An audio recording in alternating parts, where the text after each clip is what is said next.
ഉടമയായിട്ട് ബന്ധപ്പെട്ടിട്ടുണ്ട്, ഞാൻ നേരിട്ട് ബന്ധപ്പെട്ടിട്ടുണ്ട്. അദ്ദേഹത്തിന് സംസാരിക്കാൻ പോലും പറ്റാത്തൊരവസ്ഥയിൽ ഞാൻ ഇന്ന് രാവിലെയും വിളിച്ചിരുന്നു. ഇന്നലെ ഫോൺ എടുത്തിട്ടില്ല, ഇന്ന് രാവിലെ വിളിച്ചിരുന്നു. അപ്പം പറഞ്ഞു ഇന്നലെ ഇവിടെ വന്നിട്ടുണ്ട്.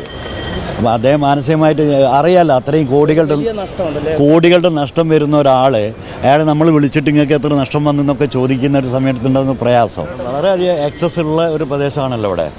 ഈ തീപിടുത്തം ഉണ്ടായത്, മിഠായിത്തരമൊക്കെ തീപിടുത്തം ഉണ്ടായപ്പോൾ കെടുത്താൻ കുറേ പ്രയാസപ്പെടുന്നു. ഇവിടേക്ക് കുറേ സമയം എടുത്തു എന്നുള്ളതാണ് ഞാൻ പറയുന്നത്. ഈ ക്രാഷ് ലാൻഡർ പോലത്തെ സംവിധാനം ഏർപ്പെട്ടിട്ടുള്ള ആ സംവിധാനമൊക്കെ നമുക്ക് ഇവിടെ കോഴിക്കോട് നഗരത്തിലും ഏർപ്പെടുത്തണം.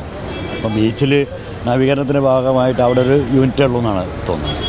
അപ്പോൾ അതിലൊക്കെ മാറ്റം വരുന്നത് കോഴിക്കോട് നഗരത്തെ സംരക്ഷിക്കാൻ ആവശ്യമായിട്ടുള്ള സുരക്ഷാ ക്രമീകരണങ്ങൾ അധികൃതർ ചെയ്യണം.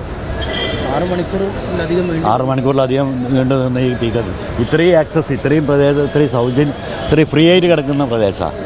ഈ ഒരു പ്രദേശത്ത് നമുക്ക് അങ്ങനെ കഞ്ചസ്റ്റഡൊന്നുമില്ല. ഇത്രയും കഞ്ചഷൻ ഇല്ലാത്തൊരു പ്രദേശത്ത് തീകത്തി ഞായറാഴ്ച ദിവസമാണ്, വലിയ തിരക്കില്ല. അപ്പോൾ അതുകൊണ്ട് തന്നെ കുറേ എളുപ്പത്തിൽ കെടുത്തും എന്നാണ് നമ്മളും പ്രതീക്ഷിച്ചത്. പക്ഷേ ഈ സംവിധാനത്തിൻ്റെ ശക്തിക്കുറവ് ഉണ്ടാവുമല്ലോ. അപ്പോൾ അത് ക്രാഷ് ലാൻഡർ സംവിധാനം കോഴിക്കോട് സിറ്റിയിൽ വേണം. അത് ഏർപ്പെടുത്തും. 17 ഉണ്ടായിട്ടുണ്ട്. മുൻകരുതൽ സ്വീകരിക്കാൻ വേണ്ടി നമ്മൾ നമ്മുടെ വ്യാപാരി സുഹൃത്തുക്കളൊക്കെ പറയാറുണ്ട്.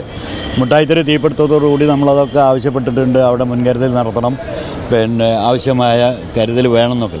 അതൊന്നും ഇപ്പോൾ എല്ലാവരും അങ്ങനെ പാലിച്ചോളണമെന്നില്ലല്ലോ. അവിടെയാണ് എന്താണ് ഫോൾട്ട് വന്നിട്ടുള്ളത്, വീഴ്ച വന്നിട്ടുണ്ടോ ഇല്ലേ, അതൊന്നും പരിശോധിക്കാനായിട്ടില്ല. അതൊക്കെ ഞങ്ങൾ പരിശോധിച്ചുകൊണ്ടിരിക്കുകയാണ്. അതനുസരിച്ച് നമ്മൾ അധികൃതർ ഭാഗത്ത് നിന്നുകൊണ്ട് തന്നെ ഇതിന് എന്തെങ്കിലും ഒരു സൊല്യൂഷൻ കാണാൻ വേണ്ടിയുള്ള ശ്രമം സംഘടനാ നിലയിൽ നടത്തും.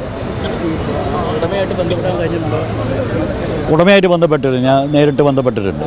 അദ്ദേഹത്തിന് സംസാരിക്കാൻ പോലും പറ്റാത്തൊരവസ്ഥയിൽ ഞാൻ ഇന്ന് രാവിലെയും വിളിച്ചിരുന്നു. ഇന്നലെ ഫോൺ എടുത്തിട്ടില്ല, ഇന്ന് രാവിലെ വിളിച്ചിരുന്നു. അപ്പം പറഞ്ഞു ഇന്നലെ ഇവിടെ വന്നിട്ടുണ്ട്. അപ്പോൾ അദ്ദേഹം മാനസികമായിട്ട് അറിയാമല്ലോ, അത്രയും കോടികളുടെ നഷ്ടം വരുന്ന ഒരാൾ, അയാളെ നമ്മൾ വിളിച്ചിട്ട് ഇങ്ങൾക്ക് എത്ര നഷ്ടം വന്നെന്നൊക്കെ ചോദിക്കുന്ന ഒരു സമയത്തുണ്ടാകുന്ന പ്രയാസം.